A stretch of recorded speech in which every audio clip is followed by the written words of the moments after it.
আসসালামু আলাইকুম। আমি আপনাদেরকে দেখাবো একটি বই আপনাদের হাতে কিভাবে যায়। প্রিন্টিং থেকে শুরু করে বাঁধাই পর্যন্ত আপনাদেরকে আমি পার্ট বাই পার্ট দেখাবো। আশা করি আপনারা সবাই আমার সাথে থেকে ভিডিওটি খুব মনোযোগ সহকারে দেখবেন ইনশাআল্লাহ। শুরুতেই কাটিং মেশিনে কাগজটা কেটে আগে সমান করে নিতে হবে। তারপরে হলো মেশিনে যাবে কাগজটা। দেখুন আপনারা কাগজটা কাটিং হচ্ছে। এই কাটিং মেশিনটিও কিন্তু পোলার কাটিং, জার্মানি একটা কাটিং মেশিন।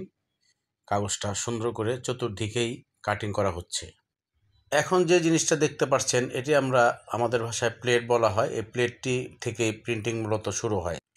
আমি যে প্লেটটা এখন আপনাদের দেখালাম সেই প্লেটটাই এখন মেশিনে সেটিং করা হচ্ছে।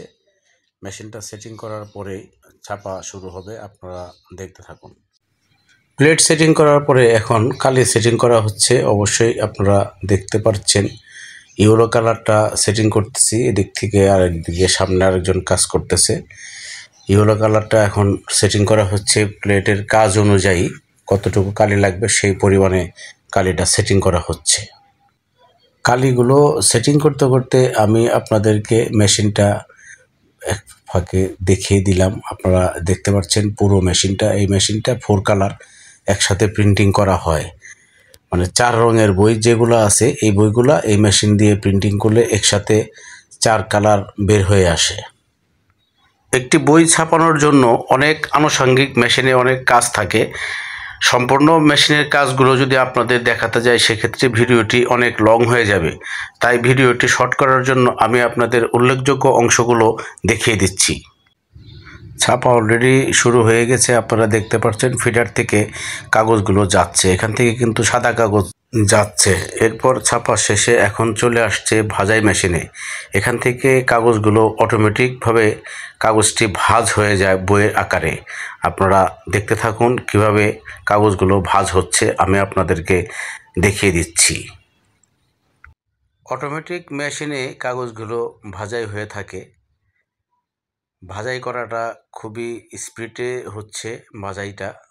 আপনারা অবশ্যই দেখতে পাচ্ছেন কিভাবে কাগজটি ভাজাই হচ্ছে। কাগজগুলো ভাঁজ হয়ে এখানে এসে জমা হচ্ছে।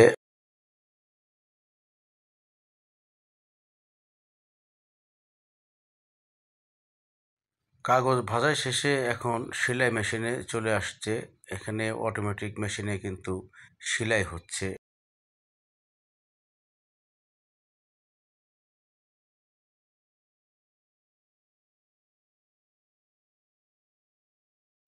বইটা সেলাই শেষে এখন চলে আসছে গ্লু বাইন্ডিং মেশিনে। এই মেশিনটি দিয়ে বইয়ের কভার লাগানো হয়, যেটা আমরা মোড়ক বলে থাকি বইয়ের, সেই মোড়ক লাগানো হচ্ছে।